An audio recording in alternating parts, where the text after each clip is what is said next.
Hi, Chris. Hello po. Ayan, good evening sa'yo, Chris. Chris, diretso na Evening po. tayong dalawa. Anong problema ni Chris at napatawag sa usapang LDR? Bali po, I have a girlfriend.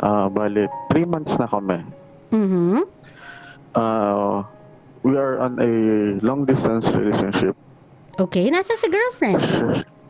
Taga Lucena yung girl, Mhm. taga Batangas ako. And then we have a conflict when it comes to her work. May conflict sa part niya. Yeah, cause her work is, she's a nurse. Ah, okay. So, hindi pare-parehas yung oras Schedule. ng duty niya, di ba? Mhm. And then, before that, we met each other from a online dating app. Okay. And then, nung nagkakilala kami, bigla na lang, nagkaayos naman kami. Nagkakaayos ang usapan namin. Mhm. Then furthermore, din, parang mutual na parang nagkagusto kami sa isa't isa. Mhm. Then, suddenly, I felt na parang, may something, parang may iba. Okay, ano yung iba na yon? Anong something yon? Parang yung feeling na may something siyang ibang kausap. Ah, okay. And then naging kami naging kami Mhm. nung una namin pagkikita for our first monthsary. I check her phone. Then I found out madami pa rin siya nakaka-chat Mhm. sa Messenger and through that app. And then she downloaded another dating app para may makachat pa siya. Ah, so madami pa bukod sa iyo, marami pa si ating kinakausap online. Oo, pero she promised me naman na he wouldn't do it na. So, both of us deleted that application. Mhm. All of those application and some of the convos. Okay. Nung second monthsary namin, when she come here again, kasi hindi kasi ako pwedeng pumunta sa kanila cause I'm not legally known to their side, to her side. So Kasi, hindi pa kayo legal sa kanya, pero sa yung part legal na kayo. legal Okay. na siya sa amin. So, yung second naman, that we saw each other, may nakita ulit ako. Okay. Yun, wala, bumalik ulit yung app na yon. And then, may nakaka-chat pa rin siya sa Messenger. Mhm. So, sabi ko, bakit nun? Bakit ginagawa? Bakit told me? Okay. Wait lang, oo. Chris, wag ka na magalit. Medyo rumorobotic ka. Kung kaya natin humanap ng mas magandang signal, be. Sorry. Okay na? Ayan, better. Na, she told me na dahil daw minsan naging immature ako. Kasi minsan nag-aaway kami. Mhm. So parang sa tuwing daw mag-away kami, she's finding someone to talk with. But that's normal. In a relationship, it's inevitable na magkakaroon kayong ng hindi pagkakaunawaan. That's just normal. Yeah, I know that it is normal. Tas ang nagtataka ko lang is bakit kasi doon pa, di ba? She has friends. Exactly. Yeah, yun ang naisip ko dati. And then, kasi nga, the problem with me is, I love her. Mm. And kahit ano pang gawin niyang kasalanan, tatanggapin ko. Mm. Iyak man ako, sige, masasaktan man ako, sabihin na natin. Pero, in a sense na, siguro hindi pa niya totally na-realize na yung mga work na ginagawa ko para sa kanya. And then, last month, August, or because it's our third monthsary na last month, we met again, and then, before we met, parang nakaramdam ako ng bakit ako kinakabahan. Mhm. Tapos, sabi ko, siguro may kausap na naman to. Kasi, isipin na natin, first month, second month, syempre hindi na mawawala sa akin ng doubt na siguro may nakakausap pa to, di ba? Okay. And then, yung sa third month, yun, may mga nakikita pa rin ako sa cellphone niya, through messenger na lang. Wala na siyang app, pero messenger na lang. Okay.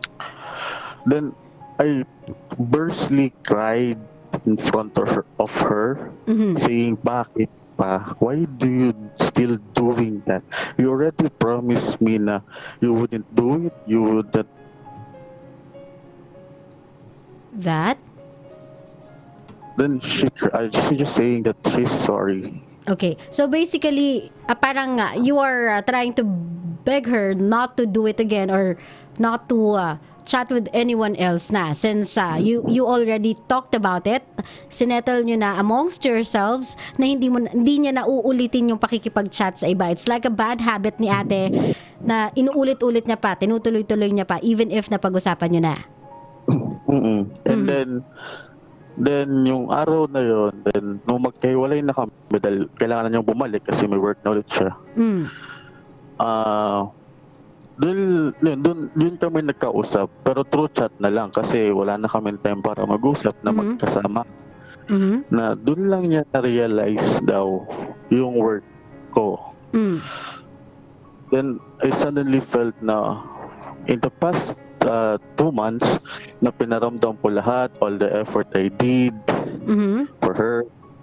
Ngayon lang niya na-realize yung work ko. And then, yun. Then, kahit pa sabihin natin na madami siyang beses na sinaktan ako, ilang beses na ako umiyak dahil sa mga ginagawa niya, I'm still here for her to love her. Okay. Then what's the problem now? If you're still decided to be with her, even if nasaktan ka niya, even if kumbaga dun sa initial stage ng relationship ninyo, hindi kayo nagkakatugma, hindi kayo nagkakaayos, andun pa rin yung trust issues nyo sa isa't isa, then what's wrong? Bakit tayo uli nagkakaroon ng ganitong conversation if na-patch nyo na naman yung mga bagay-bagay amongst yourselves? Still decided? The problem is, it is maybe with me na lang kasi siguro tawag ito na medyo na ako nag-overthink kasi ng mga bagay-bagay na keso bakit siya online, nasa work siya, but I have her account on FB. Pero syempre I have a doubt dahil nga nagkaka-up siya. Ayun. Ganito, no, if that's the case, no, Chris, first, sabihin naman natin na bigyan natin yung isa't isa ng benefit of the doubt. Kasi nga, bilang nagkakilala kayo sa chat, like the previous caller na meron tayo, of course, you cannot assume na kapag nagkaroon ka na ng relationship sa chat, it's all too serious na eh. Kumbaga yung iba dyan, parang alam mo yun, nasa stage pa na, chat lang to eh. Nagsisimula lang kami sa chat eh. So who knows, di ba? Chat lang naman eh. So kami na sa chat, ganyan. Kahit nagkita na kayo ng personal, andun pa rin yung doubt. Kasi nga, dun lang kayo nagkakilala. Medyo may reputation kasi yung online eh. Na alam mo yon na people are not really who they say they are online. They talk big about themselves kapag nasa messenger, nasa dating app, nasa online sila. But in person, it's a different thing. It's a different matter. It takes some time of getting used to before natin masabi, seryoso pala to. So, let's just try to give each other benefit of the doubt na baka, alam mo yon, ginagamay pa lang ni ate yung relationship nyo bilang seryoso na talaga. Since nagsimula kayo in a not to, sabihin na natin, personal way, medyo peculiar yung medium ninyo or platform ng pagkakakilala. Though nagigets kita, Chris, don't get me wrong, I do get you. Na, alam mo yun, nag-effort na ako kasi. 'Di ba? Kumbaga, pinapakilala ko na siya dito, dinadala ko na siya dito. Nakikita niya na nasasaktan na ako sa ginagawa niya. This is when I want you naman, Chris, to reflect on yourself. na even if you are highly attracted to this girl, given kasi yung time of span ng pagkakakilala ninyo, everything's moving too fast. Nagigets mo ko?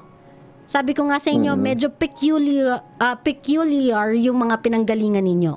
Hindi, kumbaga yung reputation ng online dating ay medyo tainted. Yung pagdating sa duration ng relationship na nabubuo through online, hindi ganon kadami yung naging successful. So, mula sa pinanggalingan ninyo, I just want you to take it slow sa sarili mo. Alam mo yon, andun yung hope na we can actually find true love through online, but I don't want you to deny yourself the liberty to protect yung sarili mo from it. Nagigets mo ako, Chris? I want you to take it slow. Huwag mong i-invest lahat agad sa simula pa lang. I know na meron kasing eagerness sa'yo to make this relationship work eh. Despite the distance, despite everything, you want this one to work eh. Kaya every time na nagkakamali si ate, pinagbibigyan mo. So nararamdaman ko yung eagerness mo and nararamdaman ko yung trauma sa'yo.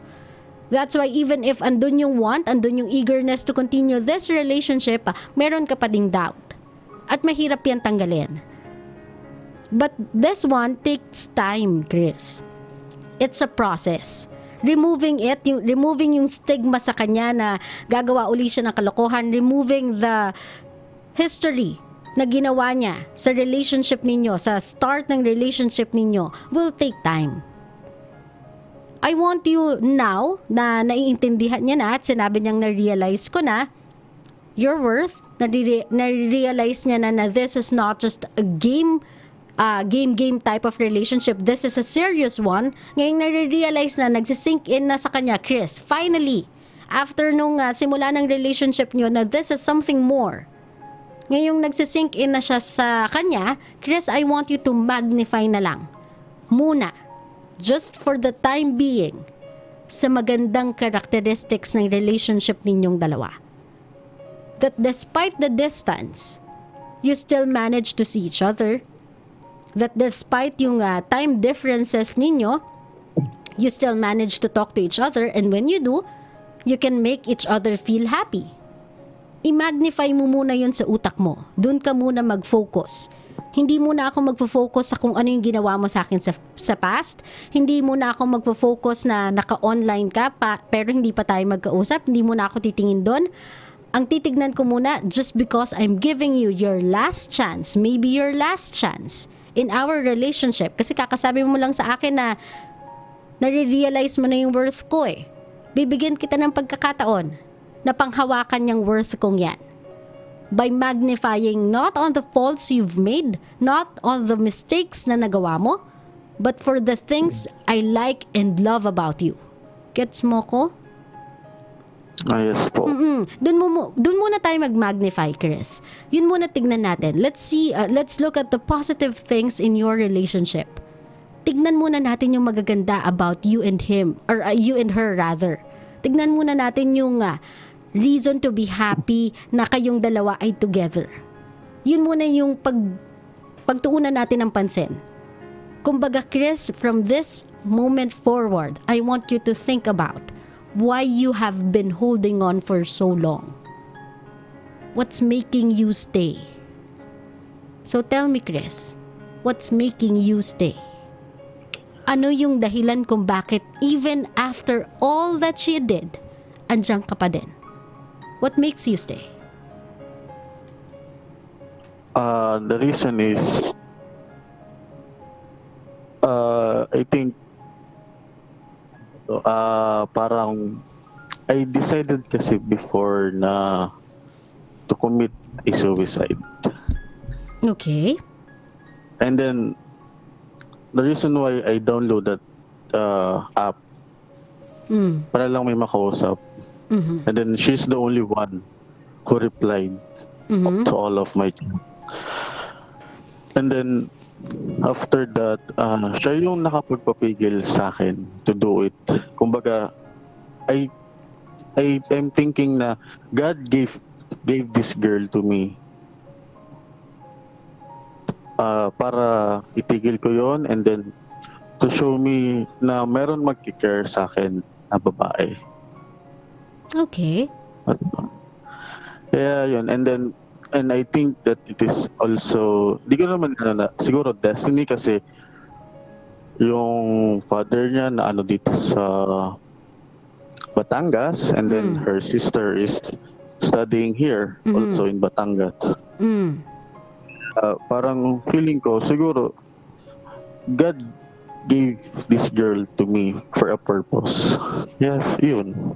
That's why I'm not going to let go of this girl. Ganito, Chris, no? Let me stop you right there. Let me just stop you. I know that this girl meant a lot to you kasi she was the reason and she was, sabihin na natin, compelling enough to convince you to do otherwise. Pero yung totoo, ang nag-stop sa'yo from what you were, sabihin na natin, were about to do, ay hindi siya. Kung hindi yung will mong mag-download ng app. Yung will mo na maghanap ng someone to talk to. You were the reason kung bakit hindi yun natuloy. Hindi siya. Isa lang siya sa naging resulta ng naging desisyon mong pag-download. I-gets mo ko, Chris? Hindi siya yung naging dahilan kung bakit hindi mo ginawa yung dapat mong gagawin. Ang naging dahilan kung bakit hindi mo yun nagawa, because you had hope in your heart. And you were using, or you used that hope para bigyan ka ng one last shot to see if there's something out there worth living for. At ngayong sinabi niya sa'yo na I realize your worth, Chris, again, hindi siya yung nagpa-realize sa'yo na may worth ka. Ikaw mismo, Chris, ang nagpa-realize sa kanya kung ano yung halaga mo. So, you know where I'm getting at, Chris? Okay. That you are a blessing to her than she is to you. Chris, yung life na meron ka ngayon, yung life na hindi mo kinuha sa sarili mong kamay, yung life na kinontinue mo living, this is not because you deserved her, or this is not because you were meant to meet her, but because, Chris, you deserve to live. And the world, this world, deserves to see you, deserves someone like you. If merong isang tao na sinend ng taas to give someone a purpose, ikaw yun. You were sent so that she can fulfill her purpose. Gets mo ko, Chris? It's the other way around. You are the blessing.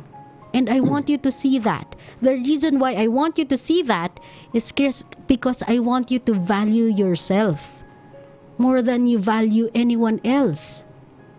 Kahit ba nagmamahal tayo, kahit ba nagbibigay tayo ng unconditional love to someone, we must also learn to love ourselves more, Chris, every day. Kasi kung hindi natin mamahalin yung sarili natin, kung hindi natin bibigyan ng value yung sarili natin, hindi tayo bibigyan ng value ng ibang tao. Kasi how can we make them see what we want them to see kung tayo mismo hindi natin yun nakikita, yung halaga natin? Gets mo ko, Chris? Kahit anong push mo sa kanyang makita niya yung halaga mo, kung ikaw mismo pababayaan mo yung sarili mo, kung ikaw mismo hindi mo nakikita kung gaano ka kagandang klaseng tao, then she'll never see it. Yung sinabi niya na na-realize ko yung worth mo is just a confirmation of how good of a person you are, how great of a person you are. You don't need her validation to see that. You just have to look in the mirror and tell yourself na I'm doing everything. I'm such a forgiving kind of guy. And I'm forgiving her not because I want her to fulfill her purpose in my life. I'm forgiving her just because ganun ako kabait. Because I think, deep within my heart, ako yung sinend for her. Gets mo ko, Chris? No, yes po. Don't look at this the other way around. You are the angel in this story. You are the blessing in this story. Ikaw yung blessing in disguise. So give yourself such importance. Take things slow. Though sinasabi ko sa'yo mag-magnify ka on the things na sabihin na natin, geared towards positiveness, I still want you to see yourself in that process. Ayokong mag-adjust ka ng mag-adjust para sa kanya. I want you to see yourself na ginagawa ko to for the only reason na alam ko. In that because I wanna be happy. And this girl is making me happy. She is my source of happiness. Now if the time comes na hindi niya talaga ako magawang makita as someone meant for her, that's okay. Naging masaya siya sa akin, naging masaya ako sa kanya. We'll part ways. Pero hindi ibig sabihin nun may kulang sa akin. Hindi ibig sabihin nun may mali sa akin. Hindi ibig sabihin nun pinagsakluban ako ng langit at lupa. Ang ibig sabihin lang nun, Chris, hindi pa siya yung para sa'yo. Gets mo ko, dear? Yes po. So wag mong tinitignan laging pababa yung sarili mo. Wag mong dine-devalue yung sarili mo just because of someone else. Don't let other people define you. You are a good man. You are a great person. And you have to see that in order for other people to see it too. Okay? Chris, kung tatanungin kita kung meron ka mensahe sa iyong girlfriend na sabihin na natin late bloomer, konti pagdating sa pagmamahal or sa pagdating doon sa pagpasok or pag-sink in sa kanya ng idea na this is not just an online cutie patuti one-time thing kind of relationship. This is meant or bound to be a long-term relationship. Anong gusto mong sabihin sa kanya, Chris? Before ko lang po, I just want to clarify. She didn't use the same app that we're using. She downloaded another app. Okay. Oh, it's okay. It's still it's a dating app. Okay. And I just want to say to my girlfriend that I still love you no matter what. I still give you my trust even though the past months that you've broken it, I'm still gaining all my trust for you. And then I can also see that you're trying your best to change. We always talk, and I just want to say that we're getting stronger now. And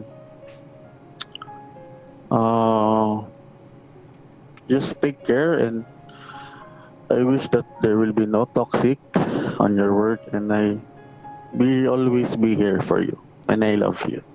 Yun lang po. Ganito, no? I know how much you love this girl. It's kind of obvious, Chris. And I just don't want you na i-baby siya ng ganyan. No matter how much you love her, kahit gaano niya pa kaalam kung gaano mo siya kamahal, don't give her the liberty to hurt you so bad. Don't give her the means na i-define yung importance mo in life. Naiintindihan mo ko, Chris? Apo. You don't have to define yourself in accordance sa kung ano yung magpapasaya sa kanya. You don't have to change anything in you. You are good and a great guy just as you are. And do not be afraid to, sabihin na natin na, notice and acknowledge yung pagkakamali niya just because gusto mo siyang magstay sa buhay mo. I don't want you to be defined sa kung ano lang yung magpapasaya sa kanya. Do not forget your own happiness too, Chris. Gets mo ko, be? I know you love her, and I know na no matter what we do, no matter what we say, you'll continue to forgive her just because you want her to stay in your life. But do not devalue yourself in the process, okay? Huwag mong pababain yung value mo as a man, as a person, dahil lang gusto mo siya magstay. If you want her to see your worth, you have to look at yourself the same way. Kailangan mo ding hanapin kung ano yung worth mo sa sarili mo, Chris. Gets mo ko? Gets po. Ingat ka lagi, Chris, and thank you for sharing with me your story, and I hope everything will turn out smoothly na para sa inyo at sa iyo at sa girlfriend mo, and I hope your relationship continues to be strong despite your rocky start, okay? Thank you, Chris. Okay po. Maraming salamat. Kabisyo, minsan hindi natin may tatanggi sa mga sarili natin, di ba? Sa kagustuhan natin manatili yung taong minamahal natin sa buhay natin, we are trying to change everything in ourselves. Everything they can possibly hate, we try to change. We try to alam mo yun, alter. We try na pagandahin. Like for example, he doesn't like how we look, or the boy doesn't like how we wear our clothes. Nagbabago tayo ng style just because he doesn't like it. Because andun tayo sa point na we want to please that person eh. Naghahanap tayo ng validation sa taong yun. And every time na nag-a-approve sila, every time na ina-acknowledge nila yung effort natin, every time na na-appreciate tayo ng mga taong to na pinapahalagahan natin, doon tayo kumukuha ng happiness. Doon tayo kumukuha ng contentment. Parang sa atin, it's success. Success natin kung ituring yung validation mula sa kanila. Mga kabisyo, it's not wrong naman. Wala namang mali sa pagsuyo, pag-please ng taong mahal mo, pero not to the point na dinedevalue mo na yung sarili mo. Not to the point na hindi mo na nakikita yung tunay mong halaga. Not to the point na parang you sell yourself short. To the point na parang, alam mo yun, hindi mo na nakikita ano ba talaga yung gusto ko. Kasi parang kung ano yung gusto niya, yun na lang yung ginugusto ko para tapos na yung usapan, para di siya magalit, para magstay siya sa buhay ko. That's not love. That's something else. We adjust, pero adjustments must be both ways. Hindi iisang side lang. Hindi lang sa'yo manggagaling. Kailangan may adjustments din mula sa kanya. Para alam nating dalawa na this love is a two-way street. Hindi siya one-way lang. I know you want that person to stay in your life. Pero once na dumating yung punto sa buhay ninyo na ayaw nyo na, wag mo namang hayaang hindi mo nakilala yung sarili mo. Just because all along sa relationship ninyong dalawa, you were defined by that person's happiness, that person's decision, and that person's, sabihin na natin, image of you. Hindi ikaw ang nagpakita ng personality kung hindi ibinase mo lang yung sarili mo sa kung ano yung gusto niya. Huwag ganun. Kasi pagdating sa dulo, you'll be left empty. Even ikaw mismo sa sarili mo, hindi mo makilala. Kasi ang dami mong binago, mapanatili lang siya.